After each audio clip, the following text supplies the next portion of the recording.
You rebuilt the team, and you have eight new guys in the team this year. Seven. Okay. How much pressure does that put on you in the team to turn things around? Well, from March, from the time my season ended until July, I thought we had to have a lot of wins. And I thought we did that. I thought my staff did an unbelievable job of navigating recruiting, the transfer portal, and high school recruiting. And we were able to land 6 guys, and then one just fell in our lap at the end with Dior. But it was a lot of work, a lot of phone calls, a lot of communication on our part, just trying to really make sure we get the right guys that we feel like can help us going forward, that can help us get better as a program, as a basketball team, and to try to take steps forward in building this thing. How do you know that they're? I mean, you probably don't know until you see them. But how do you know they're the right guys? You don't know as you go through recruiting. You think, you hope. One of the things that was great is that we were able to bring them all on campus. We were able to do traditional visits. We were able to go out and see them. We were able to get them here. That's a lot better than doing it on Zoom and just phone calls. So that helped. But you don't truly know someone until you're with them all the time. And we've had a chance, for the most part, to be with these guys for a good part. We had some guys that weren't here in the summer session, so we didn't see them. As far as getting them here and with them every day until the start of school at the end of August. But we've had a few weeks with them now and feel like they're the right guys. Jeff, I know it's just been workouts, but Chris Carter, Pittsburgh Post-Gazette. I forgot. Sorry. But I know it's just been a few workouts, but what can you tell about this group's level of maturity? Just a lot of new guys coming in, some guys like John sticking around. What can you tell about the maturity level and how they're preparing? Well, we're older in the backcourt. We have 4 5th or 6th year guys with Jamarius and Nike back, and then adding 2 new guys with Greg and with Nelly. So you have more experience there, and to be quite frank, you have men. Those guys are men. John has experience. He has a year under his belt now of playing college basketball the whole year. Nate Santos has that as well as William. And so, I think, we hope there's some maturity there and some leadership and just, the right attitude of trying to be better every day and trying to be about the right things. Jeff, to build off that, I'm Noah Hiles with the Pittsburgh Post-Gazette. Nice to meet you. To build off of that, with bringing in these older players, obviously there's an expectation for them to produce, but is there an expectation for them to be leaders as well, even with them being new to the group? Yes, there is. Nelly comes from a situation where he's won, and he's won at a high level.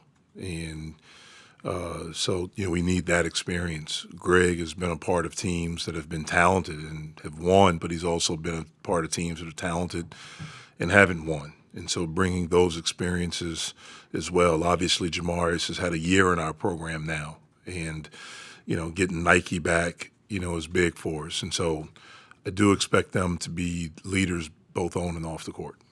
Dior, you described it as falling into your lap. I mean, what is the background there? I mean, were you aware of him? Did you have much contact with him before? I never had contact with him. I knew who he was. I'd seen him play. But obviously, he was committed before, excuse me, at a young age, I think 9th, 10th grade.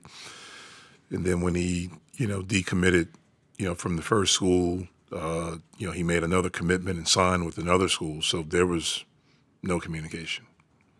Steven Thompson, Fan Nation inside the Panthers. This isn't the first time that you've had to kind of reload your roster and bring in a bunch of new guys. Have you learned anything about bringing together a team like that over the years? Well, we've had to do it basically every year. And so hopefully we've gotten better at it than we have in the past. Again, one of the big things is that I think that certainly helped us is the fact that we were able to do it in person.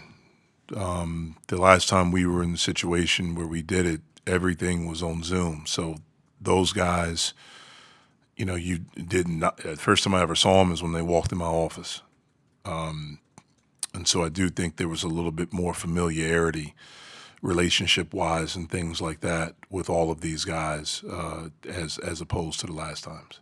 So when you became aware then Dior was a possibility, I mean, what was your reaction and how did you approach the situation? And did you have to look into the background a lot? Yeah, you certainly have to look into the background. You try to do that with everyone, and so you ask a lot of questions. You call people that you feel like maybe have touched the kid in some way, as far as coaching them, being around them, whether it's at a camp, whether it's at a USA basketball trial. Obviously, he has a very different path, from the things that he's been through, and so you do all of that, and obviously conversations with him, a lot of conversations with him on the phone, FaceTime, his family, just trying to get as much information as you possibly can. What stood out to you when you watched him, as you were kind of evaluating his play on the court? What stood out to you? Well, I mean, he's talented. That's the first thing with any kid. Like, he's talented. And so I knew that. I didn't have to really look much at that.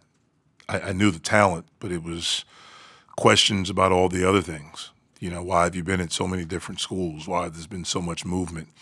What's the real story with that? Trying to find out as much about his character as you possibly can. Again, you ask a lot of questions, you call a lot of people, and you do those things. What were the answers to those questions? I'm not going to get into the answers to it. The one thing that, with everything, but the one thing that kept coming from everyone that we talked to, and it was a lot of people, is that he's really misunderstood. And I think because of all the moving, you're labeled. It's easy to get to get labeled in what we do, and he was labeled. And everyone talked about he's a really good kid. He's really misunderstood. Coming in with all of that, he's one of the most highly touted prospects in the ACC. You were years ago starting 28 games as a freshman at Duke. What advice can you give to him, on adjusting to the speed of the game, the whole feel of being in the ACC as a freshman? Well, it's going to take time. That's the main thing. And he was one of the guys that wasn't here this summer. And so all of his stuff started right when we started school. So there's a lot to catch up on, especially strength-wise, the conditioning part. You're playing against guys that are older. You're playing against guys that are more experienced. And because of all the moving, there wasn't a lot of, development as far as his body is concerned. And so that it's, the main thing is that, you have to be patient. It's going to take time. You have to work. You have to have the right attitude. You have to understand that you have a reputation. Everyone's going to be watching. They want to look and see. And so to be mindful and cognizant of that. I didn't have to deal with that as much when I was that age because there weren't as many expectations with freshmen as there are now. College basketball was completely different, back then. But he's a good kid. He's working. He wants to be really good. He's not afraid of the work. He's been, great attitude so far for us, and expect that to continue. Jeff, how's Nike been? Just you saw him go through coming into last year. He had the transfer issues, just getting to play 2 years ago. Last year gets hurt. What's in his demeanor as a young man, just coming from that injury, building back, and now being ready this year? Yeah, he's been great. He's been. I think he's appreciative. I'm not saying he never was appreciative, but I think he's even more appreciative now of the opportunity to play. Having a chance to play, of being healthy. Last Monday, a week ago today, was the first time he's done 5-on-5 since the injury. So just being able to do that, he was able to put together some days last week, of back-to-back, 5-on-5. And, it's going to be a natural build-up for him. I was happy to see him, take some hits and get back up and keep going because I think structurally everything is fine. The last part of it, and sometimes the most difficult part, is the mental aspect of recovering from an injury like that. But again, he knows to be patient, to work. But I think he's been really good as far as trying to be a leader with his actions, with his words, and with how he carries himself. Will he be limited at all at the beginning of the season? There'll be some limitations as far as practice is concerned. We want to make sure it's a build-up for him. So, he won't do 100% of the practice. I think the plan this week is to do 80%. So if we do a segment that's 15 minutes long, he'll do 8 minutes of it. If we do something that's 20, he'll do 18 or 6. We'll just kind of play it by ear, see how he is this week. We have off day on Thursday, and to see how he is, and then hopefully everything's fine. And the next week it's 90%, doing 90% of everything. There's nothing physical as far as there's nothing that he can't do. It's just we'll limit some of the things as far as time is concerned. Jeff, you mentioned the maturity and attitude and leadership with your group. How is that going to represent itself on the court? What are we going to see different from your group? Well, we have to see. I mean, that's the big thing. We have to see. We're getting to know our guys. I've known our group together since the first day of school, which I think was August 29th. And so, again, I'm still trying to figure it out. We had 3 guys that weren't here this summer, and then Nike couldn't play. He could only do the non-contact stuff. And so seeing us collectively together is something we're still learning and trying to figure out about this group. Coach Corey Chris at DK Pittsburgh Sports. With Guillermo playing in the summer with the Spain U20 team, winning a championship, how valuable is that kind of experience for a freshman coming into your program? Well, it's very valuable. I think anytime a kid gets a chance to represent their country, it's something that they should really go after. And I was really happy for him that, he was able to make that team. He was told initially that he probably wouldn't play that much, and he was challenged by that. I remember having the conversation, do you want to do it? And he said, yeah, I want to earn minutes. And he did that, and I thought he played really well. He's a talented young guy, and he's only going to get better and better, I think. But when I say they, both G and Jorge, they are unbelievable to be around because they are happy. They just bring a smile to your face with their enthusiasm, their joy of playing, their joy of being here, their appreciation of everything. But I thought that was a great experience for them. Are they maybe a little more ready to play than a typical freshman, just with the background? I don't know. We'll see as we go forward. Again, I'm still learning about everyone on our team, and so we'll see. I know that they're talented. They are, unique from the they're typical European tall guys, where they're versatile. They can shoot, they can pass it. They know they have a pretty good feel for how to play. Obviously, the big thing for them is strength, but they're not afraid. Like, it's not like they're thin, but they are soft. There's nothing soft about them. And so I think they're going to continue to get better and better with the work that they're putting. And they love the gym. That's the other thing. They love the gym. They love to be in here. They love the work. They're not afraid of it. So it's exciting. Jeff, you talked about moving forward or moving the program forward a little bit. Do you have kind of an idea in your mind what that would look like success-wise this year for you to say we took a step? I just think trying to get better every day, learning how to win, trying to win consistently, and just being, locked in and all in about the right stuff, about us winning, just to be totally engulfed and concerned with us winning. You talked about last year wanting to increase some depth and some size for your team. It seems like in recruiting you did that. I mean, obviously you haven't seen all these guys a lot, like you said, but do you feel like you will be more equipped, at least? I mean, obviously you had Johns, and that was one thing, but do you feel like you'd be more equipped under the hoop? Well, the one thing we wanted to do was that we wanted to add shooting, and we wanted to add, quality depth, and certainly size. I do think we've addressed that. The shooting standpoint, I'm hopeful that we're better on paper. We're better, but we got to make them when the lights are on and someone's really trying to guard us. Certainly, we've gotten more size. The Twins just did that. 7 foot, 6'11", but also with Fetty and his length. You gain experience in the front court with Blake Henson, a guy that's done it on a high major level and played well when he was at Ole Miss. Now, he hadn't played in 2 years, but Greg Elliott can shoot the basketball. Nelly can shoot the basketball. Blake can shoot the basketball. The Twins can shoot the basketball. And so we've really tried to add. That was probably one of the main things we were really focused on was being able to make some shots. And then hopefully our returning guys will be able to do that for us. We anticipate, John being a guy that still commands a double and is able to draw fouls. and hopefully this year we can have a little bit better shooting around him. What's John been like just this offseason, his approach, how he took in last season, and how he's focused to be better this year? Well, he's been good.